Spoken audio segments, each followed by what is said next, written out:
be all we got. There we go. DJ Khaled.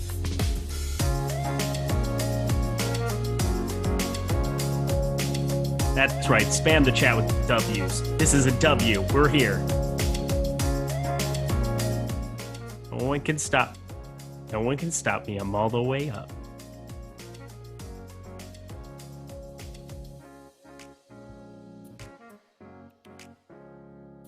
Hello, my friends, and welcome to the NFL Live Before Lock the Live Before Lock show. We made it. No issues. There were no issues over here. So glad that you guys were bearing with us. We got Mike Lawrence there on the other side. Awesemo, as you might know him from the chat, he's just getting himself acquainted here at Awesemo.com, doing a great job for us. So no biggie. Glad we were able to kind of break through, but we are here to talk some Monday Night Football. I'm super excited. Giants, Chiefs, one bad team, one team that I just don't know what to make of them. They're supposed to be really good. They are not very good, but you know what? Two people that I know are really, really good at the NFL DFS streets. That is Matt Savoca. That is Neil Orfield. Let's start with Matthew. How you doing, my dude? Oh, man, I'm doing great. Had a really exciting Sunday, and now I'm really thrilled to be talking about this game with two teams that, in my opinion, are headed in different directions for the second half of the season. Spoiler alert. Gee, what a hot take. The Chiefs might still be good, and the Giants might still be terrible. Well, who knew? That's exciting. I know, Mr. Savoca. Hey, Neil Orfield at PlayerQ DFS on the Twitter sphere. Check him out over there. He needs some follows because he has all the money in the world. But what is all the money in the world if you don't have friends? How you doing, my friend, Neil?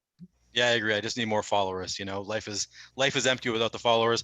Not that fun to watch the Vikings lose to that Cowboys team last night. That was pretty brutal. And that's all the time we have for Neil. Let's all hit the like button. Let's hit the subscribe button. Let's hit the notification bell, because otherwise I am not going to be happy the rest of this stream. I can't talk about Mike Zimmer, or I'm going to get just too upset to do this show. All right, cool. Hey, everybody, we're back. This is nice. There we are. I can find that Viking hatred within me, and I can channel it into something good here. Find your zen, Eric. Find your zen. You got this.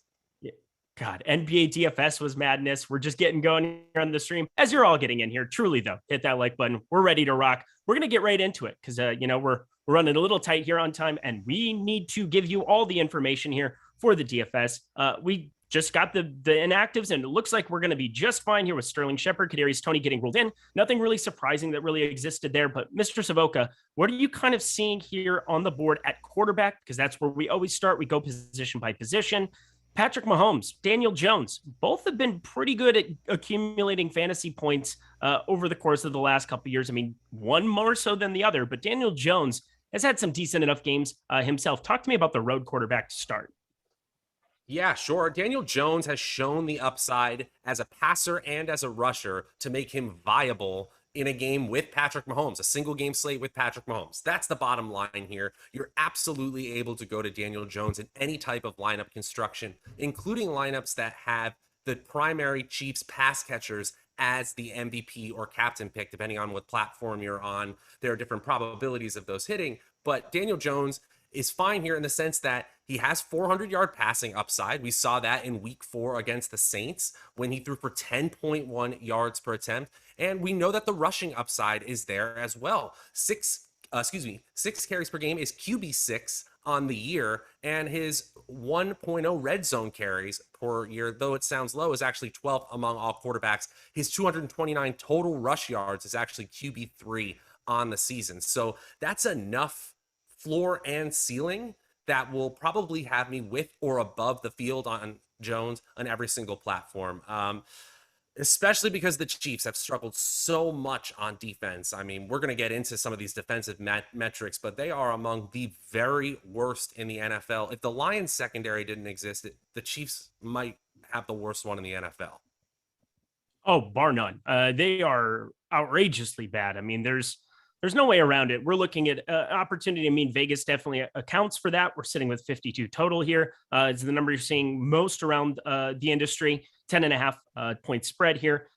Let's go over to Neil here. Let's talk some Patrick Mahomes. He's pretty good at throwing footballs, maybe less so when his receivers don't catch footballs, and he becomes the most turnover prone QB here in the league. If you had told me that he was going to just be like leaps and bounds more turnover prone than the likes of Carson Wentz this season, I would have thought you were nuts, but here we are. Yeah, so I don't want to talk too much about the Vikings. I don't want to upset Eric, but I'll just tell you, a friend of mine was recently prompted with a question. If you could trade Kirk Cousins for Patrick Mahomes for just the rest of this year alone, would you do it, contracts aside? And he said, I would have to think long and hard about it, which I think kind of tells you where people are at on Patrick Mahomes right now. People are so low on Patrick Mahomes. Hopefully that keeps people away from playing him, because I'm going to have nearly 100% Patrick Mahomes. I still think he is about as talented as ever. He's off to a kind of a rough start, but I feel like he's going to come together for Patrick Mahomes. I feel like this is a good spot to come together for Patrick Mahomes. So yeah, I'm going to have nearly 100% Patrick Mahomes on DraftKings. I haven't checked FanDuel and Yahoo, but I imagine it's pretty similar there. He's just a great play, and he's only 12,000 on DraftKings is not too ridiculous in this slate. The only reason that you might want to get away from him is because there are so many other players that you want to get to in this slate. I mean, I feel like the Chiefs have obviously Kelsey and Hill, but then you also have the Giants have a few pass catchers you want to get to. The running backs are decent options. So that's the only reason I think really to get away from Patrick Mahomes is that there are a lot of options that you kind of like on this slate, but I'm still going to have nearly 100% Mahomes tonight. Yep. I'm right there with you. It makes the most sense. The Monday Night Football player rankings. So we have player rankings that are free to you on the site today, along with our NHL ownership, if you care about such things, and NBA player projections. I definitely care about both of those things very much. But yeah, check out those player rankings as we're talking about them. No doubt about it. Patrick Mahomes is going to be at the top of the board everywhere. He should be. It's more of a question of how much is too much. Mr. Savoca, do you have any lineups where you're not going to be playing Patrick Mahomes tonight? 4% on DraftKings and 3% on FanDuel. That pretty much sums it up. Okay. Well, there's that. There's nowhere else to go with that. Guys. Yeah. Yeah. I have like 1-5-1, and it's the worst lineup I've ever seen, and I'm going to change it while we're on the show here with Giants, and makes no sense to me. So we're just going to scratch that. I don't understand how the Kansas City Chiefs could fail in this spot. 31 implied total. I got to be having interest in Patrick Mahomes. I guess it becomes a cost kind of question for a number of reasons that you would necessarily wouldn't have him at the MVP slot. I think over on DraftKings, that's more of the conversation. On FanDuel, Yahoo, I mean, is there any kind of preference? How much Daniel Jones are you getting to over on FanDuel and Yahoo, Neil? Because that's more of the question about the quarterbacks is, Mahomes, of course, he's going to be the unquestioned highest rostered up there, but is there a case you can make for Daniel Jones? Yeah, I mean, I really like Daniel Jones as well. I'm not going to have the same amount of Jones that I have of Patrick Mahomes, but I have over the field on FanDuel, I've got 40% in the QB in the flex spot of Daniel Jones, and I have 31% Daniel Jones MVP on FanDuel, which is a little bit nutty. That's probably more than you actually want of Daniel Jones in the MVP spot, because I feel like there are likelier guys there. But he's going to be kind of under-owned there. So yeah, I really like Daniel Jones tonight. As Matt said, he can get there throwing, rushing. There are a lot of ways for Daniel Jones to score some points. So I'm going to be over the field on FanDuel and on Yahoo. I just did this as we were preparing for the show, so I have to look. But yeah, I have a lot of Daniel Jones on Yahoo as well. I've got he's in over 60% of my lineups overall on Yahoo. I really like the spot for him against the Chiefs defense. I mean, yeah, it's hard to get away from Daniel Jones. I feel like he's going to be able to put up some numbers. And like I said last week, I guess maybe I should save this for the defense section, but I said last week, don't be afraid to play quarterback against defense. On the show this morning, AB was really high on the Chiefs defense. He was sure that the Chiefs defense, or he was confident, I shouldn't say sure. He was confident that the Chiefs defense could score a touchdown tonight. And I, factored that in a little bit. I thought, yeah, I could see it happening.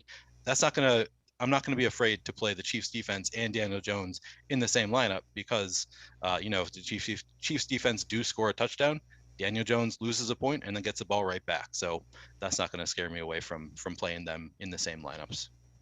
How about Giants defense and Patrick Mahomes? And people are going to freak out if the Giants defense somehow tees off against, yeah, I get it, a pretty bad Chiefs offensive line. And, we've seen a couple of factors really pouring in for the Chiefs all at once here. And that's why, first of all, their defense is terrible. 32nd in the NFL in expected points added per play by the opposing offense. That's dead last in the NFL. And in schedule adjusted fantasy points allowed, they're bottom 12 in the league. They're 29th in yards per carry allowed, 31st in yards per pass attempts allowed, and bottom 3 in points per play allowed. This is a bad team. So Mahomes is constantly trying to score a touchdown with every throw, it feels like. And then defenses are able to pressure the poor offensive line play of the Kansas City Chiefs. That is a recipe for turnovers. And that is exactly what we've seen over the last few weeks. I still think from a skill set standpoint, Mahomes is close to, if not the number one passer in the NFL. I know Aaron Rodgers has something to say about that, but the volume, because of the game scripts that the Chiefs find themselves in, he is number 2 in the NFL in total pass attempts. He's number 4 in deep pass attempts, number 6 in red zone pass attempts. And so, yes, the efficiency numbers are not like what we're used to seeing. I just can't play a lot of the Giants defense. I have very little of them. Yeah, just wanted to have the conversation. I'm probably kind of going that direction too, but 9 interceptions, 4 fumbles for Patrick Mahomes here on the season, and a number of fumbles by the rest of the Kansas City Chiefs. They've definitely been very turnover prone, so it's at least a conversation point. But yeah, I don't think we need to be going there dramatically. It just seems like it's something that's showing up more and more optimally, but more so in some low scoring games that we've seen of late. Where that defense can kind of sneak in and against the quarterback still set up well. As I said, Neil Orfield just called it, just absolutely called it. I believe the 2 times that it's worked out optimally, you've kind of just thrown that in where don't be afraid to throw that defense against them. But I think that's pretty much all we need to cover with quarterbacks. They're both fantastic plays. You're going to get to a lot of them. Let's jump over to the running back position where I think it gets a little bit more interesting for everybody involved. Let's start with Devontae Booker there on the Giants side. Mr. Orfield, what's your interest level in him today? It's not particularly high. I'm going to be under the field on Devontae Booker. It wouldn't shock me if he gets there against the Chiefs defense. I mean, maybe they'll just run it down their throat, but he's just 23.5% projected ownership is, not a number that I love. If he were 8%, 10%, I'd want to get over the field, but at that number, I'm coming in under the field. I just don't think he's the best running back. His price is pretty high. I feel like there are a lot of players that I think have an equal opportunity to boom at much lower prices. So that kind of drives me away from Devontae Booker. All right. And Mr. Savoca, going to you. We're just looking at Devontae Booker over the last 3 since he's had the backfield since Saquon Barkley went down against Dallas. 16, 12, and 14 rushing attempts. A little bit of receiving volume to kind of buoy it as well. Has put up over 10.9 fantasy points per game. It really comes down to, I guess, which site you're playing over on. 5,900 over on DK at 30.4%. Yeah, he's not going to grade out well, but is there a case you can make for playing Booker today? Yeah, and I'm glad you talked about the platform differences because the guaranteed touches are really appealing on a half PPR site like Yahoo or FanDuel. So I am with the field. And that actually happened naturally, literally right with our ownership projection in my current 150 lineups here with Booker. And I do have a little bit, like 2 or 3% of him at MVP. It's not impossible, but I would like to see the usage be a little bit higher. We've been thinking of him as the bell cow back, and he did get 16 carries and 4 targets against Dallas in week 5, but that number's a little bit lower than I would like. Part of that is just the Giants offense in general, but 16 total opportunities in week 6, 17 in week 7. I just don't know how just generally the average efficiency for Booker on just 17 opportunities really is a have to have it score recipe tonight. But I do think that there's a small percentage chance, which is why I'm going to be taking shots, especially where on platforms where touchdowns are worth more, like FanDuel. All right, Matt. And let's stick with you here because Darrell Williams, he's definitely one of the guys. If you're looking at our value rankings, we have a value grade of an A for him. We have a points grade of a B for Darrell Williams. He's popping big time, but I'm yet finding it hard to get to him because you want to prioritize some of those pass catchers. I'm looking, that's on FanDuel specifically, where you're talking about running backs being a little bit more apt. 11,500 for him there. Devontae Booker actually $500 more, so not too hard to make that work. But what's your interest level in Darrell Williams, the bell cow back for all intents and purposes for Kansas City right now? Yeah, I have a little bit over the field right now. I have about 38% of him just in the flex, and right with the field, about 9% on DraftKings. It's a great offense's first running back, we know what the upside of the Chiefs running back one can be, but still, we've seen a lot of variability in the touches, even more variability than Devontae Booker, really. 5 carries and 5 targets in week 5. And then in week 6, he gets that bell cow roll, 21 carries and 4 targets. That'd be great. Now, only 9 total opportunities last week. That really scares me, but we can contextualize that, right? They were down really early. They were down by a lot. And basically, that game was catastrophic offensively for that squad. So I do toss that stat away a little bit. Again, it's not as exciting as the pass catchers, in my opinion. That's what I'm focusing on for both offenses, really. But I will have a good amount of Darrell Williams. All right. And for you, Neil, is that kind of the sentiment for running backs for you, considering, it's just a pass heavy game script that we're looking at for both teams? Does that make it appealing to get to Darrell Williams, or what are you doing with him specifically? Yeah, I'm pretty similar. So I'm a little bit under the field on Darrell Williams on DraftKings and a little bit over the field on Darrell Williams on FanDuel. That was well put. He's the number 1 running back on a great offense, which should provide him some opportunities to score some touchdowns, put up some points. But yeah, like you said, there are a lot of other options that I like as well.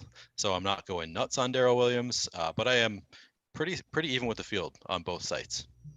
All right. Well, we have to also talk about every other goober down here on the bottom end, specifically one Jerick McKinnon. I don't want to play Jerick McKinnon. It feels pretty crusty and awful, but he's got a decent enough projection. He's 1,500, or sorry, he's 1K over on DK 1,500. I had him on the captain position there for a second. Sitting there next to Demarcus Robinson, I think both of them are going to garner quite a bit of consideration as your pure punt play. Neil, what are you doing with a guy like that who, we know he can have a pass catching kind of upside. You and I both saw him play for Minnesota for years and has been effective in that role, but not really going to be on the field a whole heck of a lot unless they get down in some of these spots. But Jerick McKinnon, what's your interest level there? High, very high. He does great Jesus. on the top showdown and single game tool. He's the top leverage score on that tool, 11.6% leverage score. His util optimal is 33.9% of the time. That's really high. He might not have huge opportunities, but he probably doesn't need them against the Giants. He's got a low price tag. I don't know. What do you think it would take? Would it take 7 points at 1,000? I guess if it's going to be a high scoring game, he'll need more than that. But if he scores a touchdown, I think Jerick McKinnon's going to be optimal in this game. Even if he doesn't score a touchdown, but he catches 5 balls, rushes for 30 yards. I don't know. He's got a good shot to be optimal. So I'm going to be over the field on Jerick McKinnon. Yeah, the tool also loves Demarcus Robinson. I think a lot of people are going to be focusing on, do I want more Hill or Kelsey? I think it's pretty safe to say that you want to jam in a bunch of them. I think the more important decision is distinctly on DraftKings, Jerick McKinnon or Demarcus Robinson. Both of them, tons of leverage, both of them getting in that utility ownership, 18, 20% there, and the util optimal, 30% for Jerick McKinnon, 25.8% for Demarcus Robinson. Those are gigantic numbers. And I think that, trying to differentiate between those two plays is a really important talking point of this slate. Matt, do you kind of have a preference between McKinnon and Derek? Not to jump to the wide receiver position entirely, but it's such an important talking point. Do you have a preference between McKinnon or Robinson? Ooh, I haven't really thought about the dichotomy there, but I completely understand why people are worried about it. I am, like Neil, above the field on Jerick McKinnon. The leverage score really intrigues me. And remember, guys, right now at our projected ownership for Jerick McKinnon at captain on DraftKings is 1.3%. You can have him at captain in 3% of your lineups and be 3x the field. We're not betting all of our money on Jerick McKinnon. But just to answer your question, I'm probably more interested in someone who has a 9.3% opportunity share on a theoretically prolific offense. And remember, the Chiefs are still 5th in the NFL in expected points added per play. They are still elite on a per play and a per series basis. Demarcus Robinson is probably on the field more, 70.5% snap share, but only a 7.2% target share. Yes, will Patrick Mahomes throw to him if he's wide open? Absolutely. But I think McKinnon just grades out a little bit better for me. I'll be a little bit higher on him. All right. And the last guy who's getting any kind of nominal ownership is Eli Penny from the Giants here. They signed him. We have them projected for 3 right now at the moment. I'm Curious if that's actually going to be, if he's going to be a 10% kind of a guy. That feels a little bit high. But I know you got to be taking some shots down here. I just would kind of prefer to concentrate myself around Robinson and McKinnon, but any Eli Penny interest for you? Who are you asking? Everybody involved. Okay. Just, I mean, it's hang on. So Neil is the guy who goes to these back end plays in bulk. And again, I was going to just fire it up there for Savoca to fire it right back to me and whatever else. I have zero of this guy. And I'm curious, Neil, do you have any? I am even with the field on Eli Penny, which I don't think is the right play. It's just kind of what I'm at right now with my final crunch. And I don't think I'm going to crunch again. But I don't hate the play of just getting away from him. I guess the reason that I thought maybe I'll want Eli Penny is because I'm not that high on Devontae Booker. You never know. Maybe they're going to get Eli Penny a little bit more involved this game. And the Chiefs defense is bad enough that it wouldn't take much. I mean, he could just break one off. It wouldn't be shocking to see Eli Penny there. So I'm comfortable with my 10%. I think you could full fade him and just hope for the best. 9.6% isn't like a number that I want to. If he were 3%, I would maybe want more than 10%. But because he's projected for 9.6% ownership, he's not a play that like he's going to be a staple for me. I don't really want to get much above that just because it's hard for me to see him really going off in this game. So yeah, I'm comfortable with my 10%, but I would probably be comfortable fading him as well if I only had 20 lineups.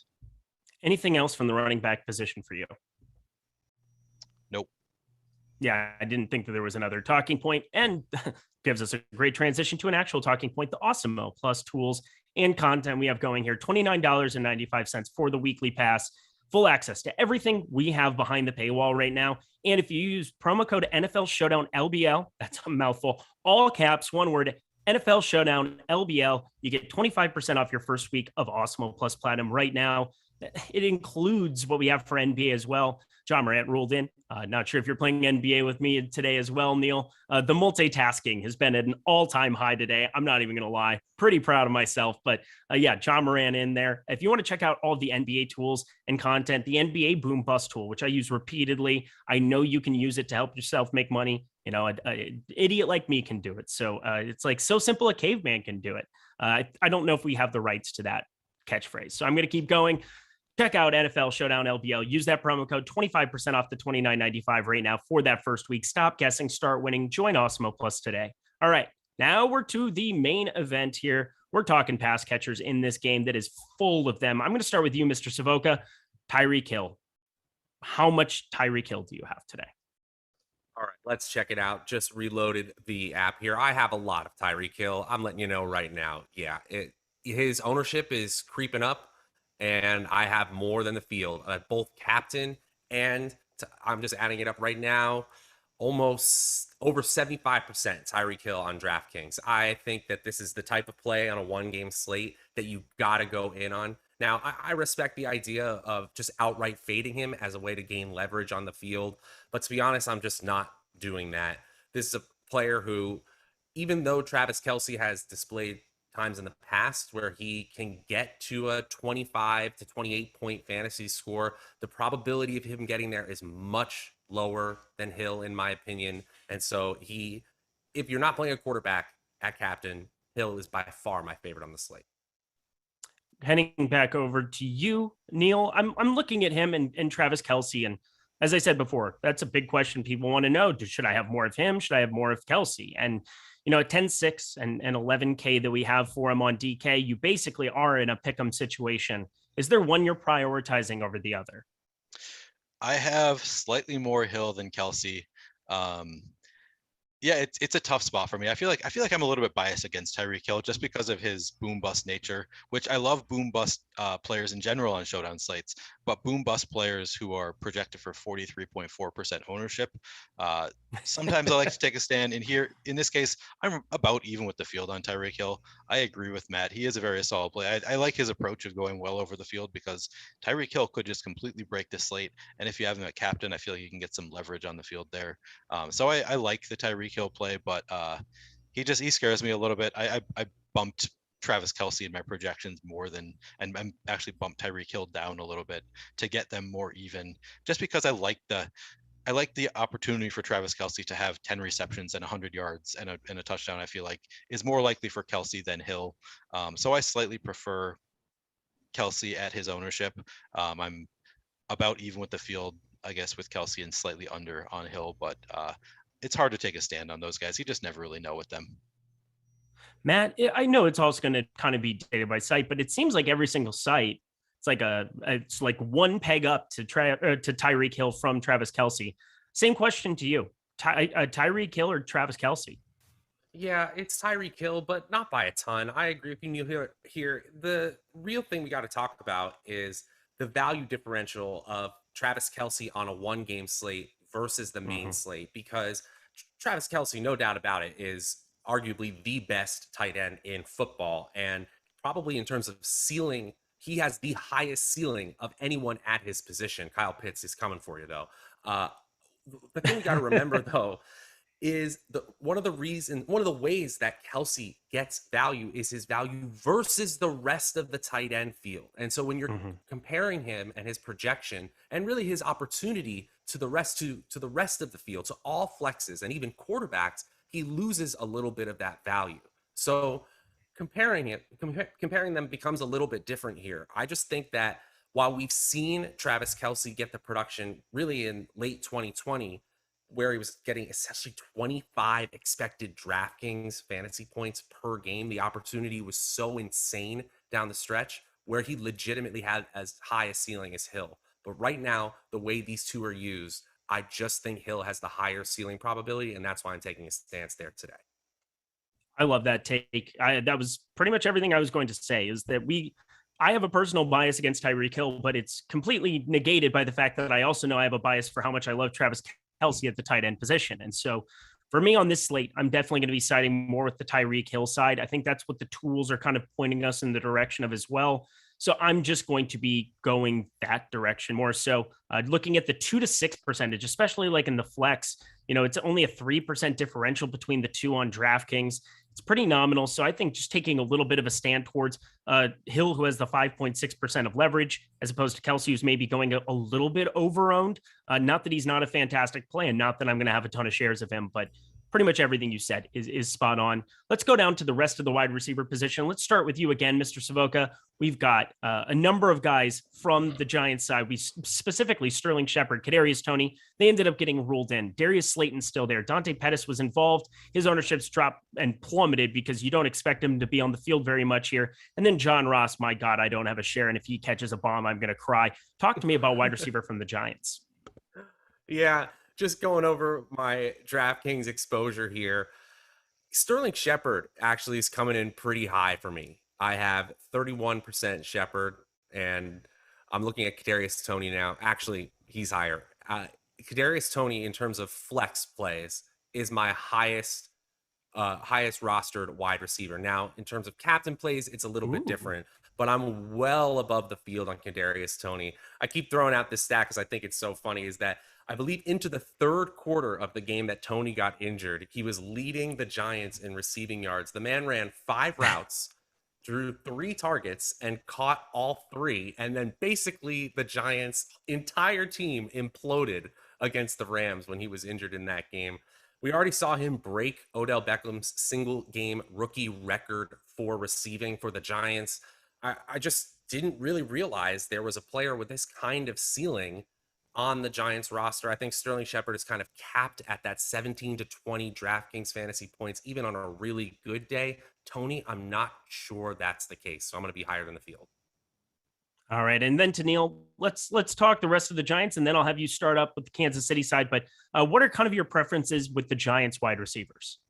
Yeah, so Toney is my number 1 Giants wide receiver. It's funny, I was just looking at it and thinking, man, I somehow got to more Sterling Shepard than I thought relative to Kadarius Toney. And that's because and then I look at captain and I see it's because I have more Toney in the captain spot. I've got a lot of Kadarius Toney in the captain spot. I really like Toney tonight. I just think that he's got high upside. He's only projected for 30% ownership. That's not too outlandish. I'm actually in the flex spot. I'm about even with the field on both Toney and Sterling Shepard, almost exactly. And then I'm over the field in the captain spot is where I'm getting different with the two of them. Darius Slayton, I am slightly over the field. Hard to know what to do with Darius Slayton. I had 0 Dante Pettis. I just at 5,000, and he's just not going to have too many opportunities. I feel like 7% ownership for him is actually a little bit high in this spot with all of the receivers healthy. So I'm not going to Dante Pettis at all today.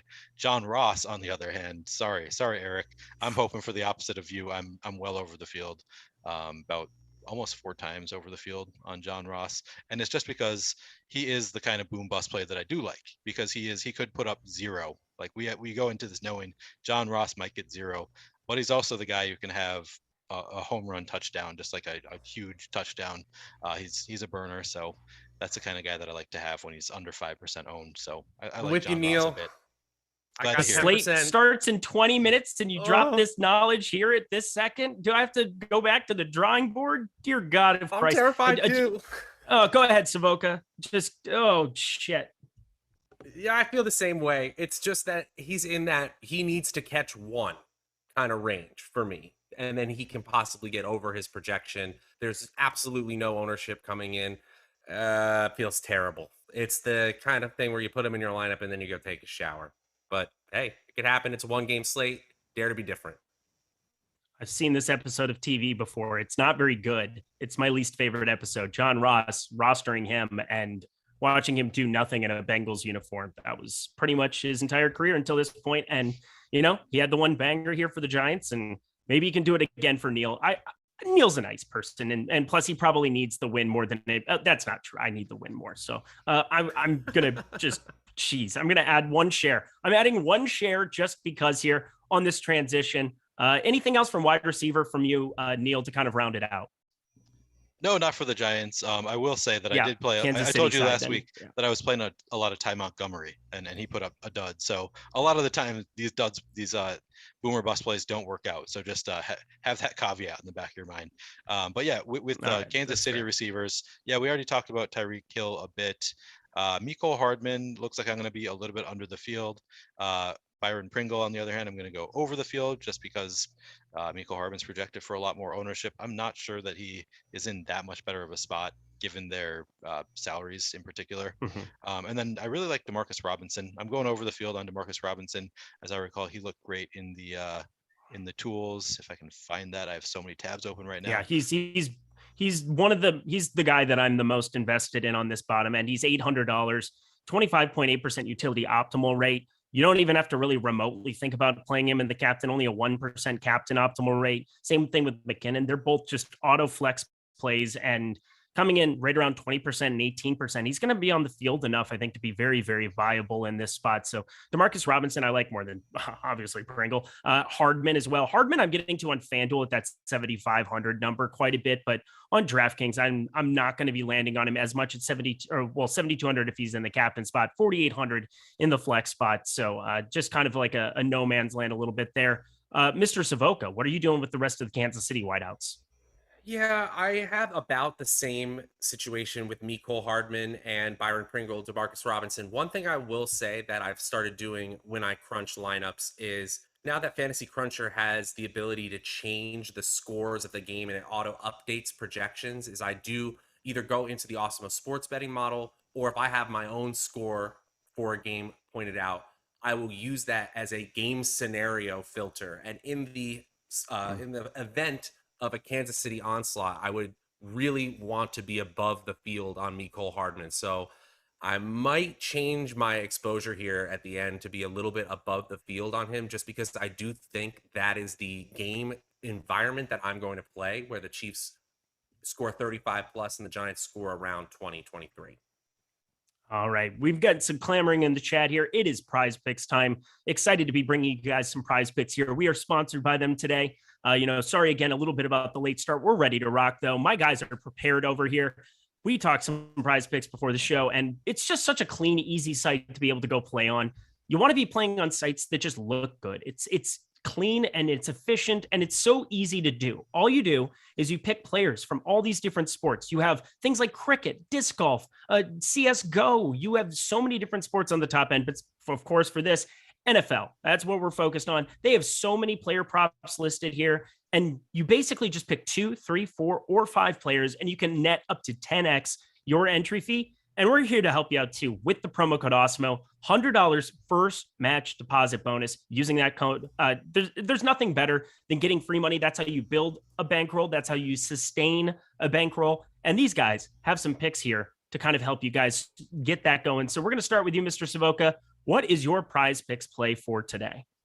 All right. Well, I've been talking about how I think the Chiefs are in such a good get-right game situation, and I think that Patrick Mahomes gets it done through the air and on the ground. And I'm looking at our player props tool that helps so tremendously with this site. A 45% expected return on investment for the over on 21.5 rushing yards for Patrick Mahomes. I think he has a big run or two in this game.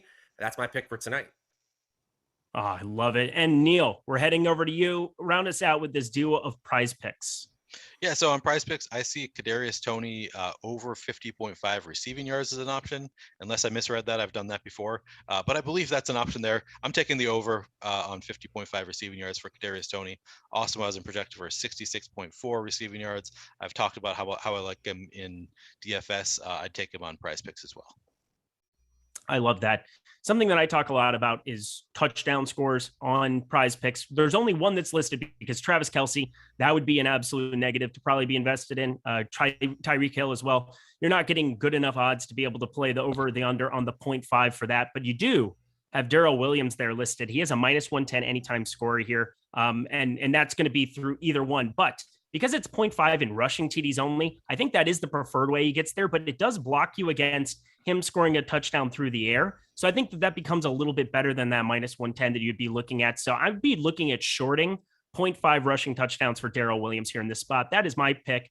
Check those out. Use OddsShopper. Use sportsbooks to help you inform your decisions over at PrizePicks. But super clean, super easy. Using your knowledge of multiple sports as well makes it so fun, so easy to play. Thank you so much to them for their sponsorship. Check those plays out. I hope they come to fruition for all of us.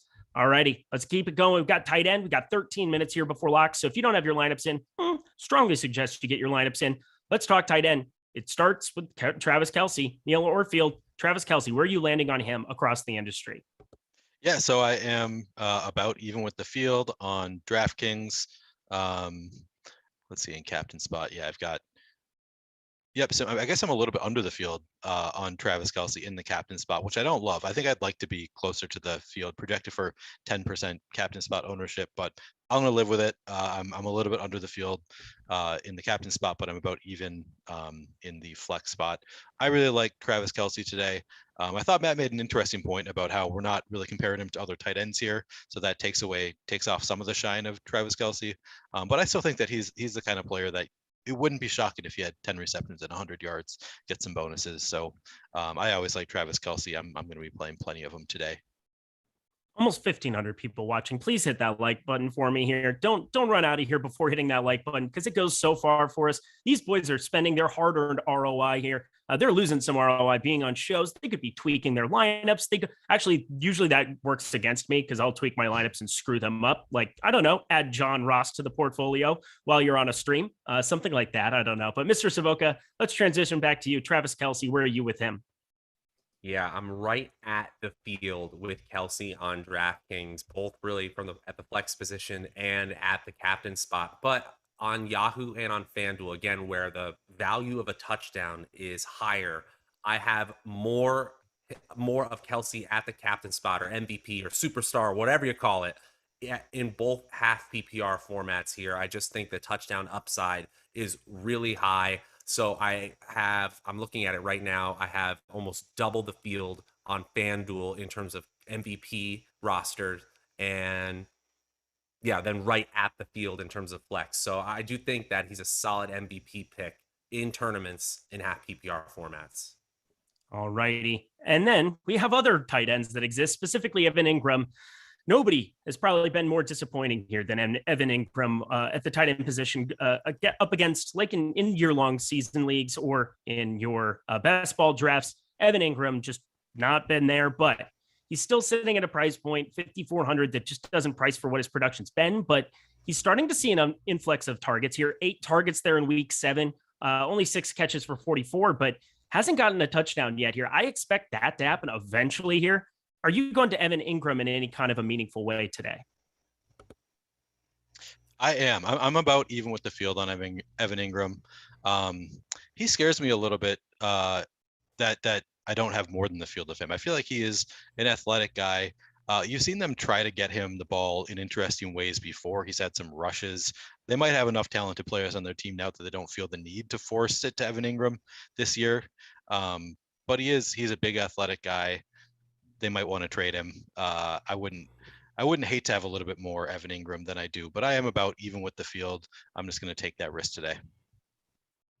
All right. I think that's a decent enough risk to take. Kyle Rudolph, how about him? Oh Yeah. gosh. Go ahead. Yeah. You have some Kyle? Man, I don't know. I have a little bit. Yeah, I have some Kyle Rudolph in my life. Again, I'm just going to play former Minnesota Vikings. Go Jerick McKinnon, go Kyle Rudolph, because again, they're off to better lands. And I know it doesn't seem better, but at least the Giants have no expectations. So Kyle Rudolph can just kind of live his life, and it doesn't really matter. Can you tell I'm bitter? Go ahead, Matt Savoca. Talk to me about him. Yeah, I mean, he needs so little to help you. He catches a touchdown, he's probably in the optimal. And so there are always players that have targets in a single game slate. 2 targets, 1 target, 3 targets. You're looking for 2 targets and one of them in the end zone, and he falls down in the end zone. That can happen in a 1-game slate. I hate to say it, but I just don't have any strong feelings against or for the New York Giants tight ends. So I'm really just at the field with both of them. All right, Neil. And I saved the best for last year. Notice how I'm every time going to get down to the cheap end, and I want to transition back to you because I know you're the guy with the portfolio of players, and we're going to talk about Blake Bell and Noah Gray and all of these other fools. Who's this dude? Caden Smith, that's down here on the bottom end. I mean, I don't even think he's got the injury tag next to him. I'm not sure I'm going to be clicking on that anyway. 0.62 projection, probably not going that direction, but are you going to the dweller, the absolute seller here for tight end? Not really. So I'm about even with Kyle Rudolph, and actually I've been a couple captain lineups, but so he's kind of the dweller for me today. I do have a few shares of Noah Gray. I didn't really go to Blake Bell. I don't know what to do there. I don't hate the play, but I don't have any of him on DraftKings. I just have a few of Noah Gray. Noah Gray projects better for Awesemo, so I decided to take some shots on Noah Gray, but I'm actually under the field, which is pretty uncharacteristic of me. I'm a little bit disappointed in myself on DraftKings. Let's see on FanDuel. I wonder if I got to any of them on FanDuel. Easy over there. You're a good person. You deserve thank you. Things I in appreciate this life. Okay, You're so welcome. Okay, I feel better about myself now. I have a lot more of Noah Gray on FanDuel. I have well over the field of Noah Gray on FanDuel, and I also have well over the field on Kyle Rudolph on FanDuel. Like we said, I mean, just the touchdown equity on FanDuel is a little bit more important. So I think it's more likely that those guys get into the optimal on FanDuel. I mean, if they score a touchdown, they're probably getting there on DraftKings too. Right. But yeah, I'm taking more shots on those guys on FanDuel than DraftKings. But yeah, I'm not playing any Blake. Oh no, I have a few Blake Bell on FanDuel. So I guess that's where I'm taking a few shots there. It's just Matt Savoca shaking his head. I love watching. You're probably the most animated co-host that we have here at Awesemo because you're always smiling. And then the second you don't smile, it's like alarm bells go off in my head where I'm like, what's wrong? What just happened? Go ahead. I like, this is why Neil's a Millie winner, and us plebes are just sitting here talking about football because plebes. I don't know how you play a player whose max targets in a game is 1, but I guess that's one Patrick Mahomes target, and maybe it's 2, and he's doubled his season high is doubled in 1 game. I mean, that is the kind of play that differentiates you, and certainly if it hits, that skyrockets you to the top of the leaderboard. So I get it. I might have to add him in.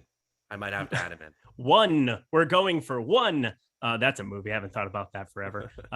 Give me 20. But anyway, that's going to do it for the tight end position. We got 6 minutes to go. Let's jump on over to kicker and defense. Let's all round it all together. Neil, we've always talked about kickers on this show. You and I have generally been higher on them in higher totals, maybe less so, but Harrison Butker and Graham Gano coming in with right around identical ownership here, around 17%. Do you have a preference between one or the other? Because mentally it's like, yes, I want more Harrison Butker, but he's not gaining nearly as much traction as I was expecting over top of Graham Gano. Yeah, so I have a lot more Butker than Gano. The Awesemo projections like Butker a lot more than Gano, but the ownership doesn't really reflect that. I mean, he's only projected for a couple percent more than Gano. So I'm about even with the field on Butker, well under the field on Gano. I wish I had a little bit more Gano just because the Kansas City defense is so bad, but would it be that shocking if the Giants can't put it together in the red zone and then they have to kick? I bet I could see that happening plenty. So I wish I had a little bit more Gano than I have, but I'm comfortable having definitely more Butker than Gano today.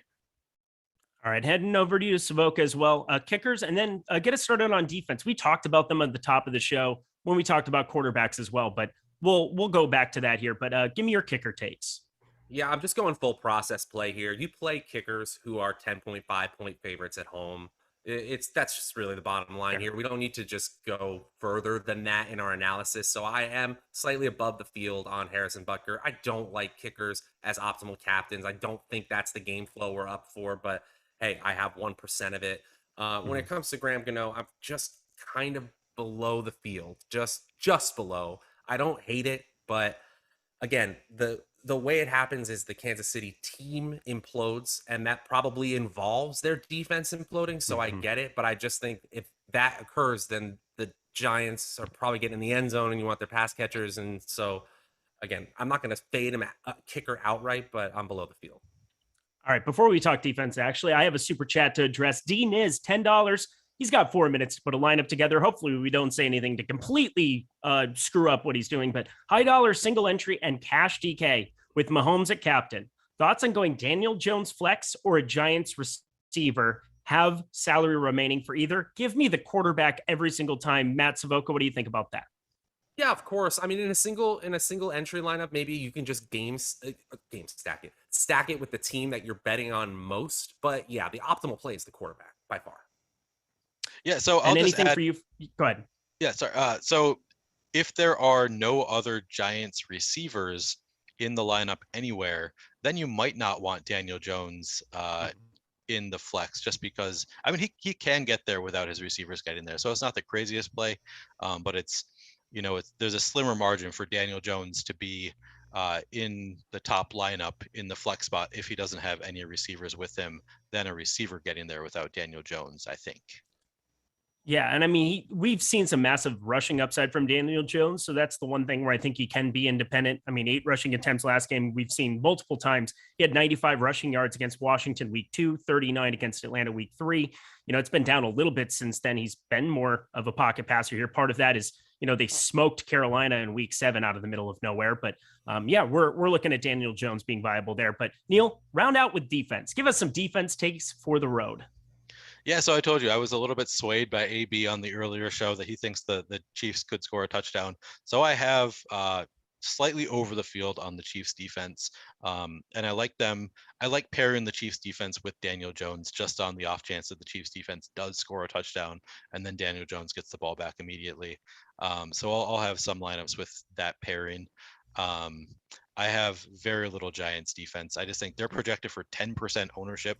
That's pretty high for a bad defense against the Chiefs.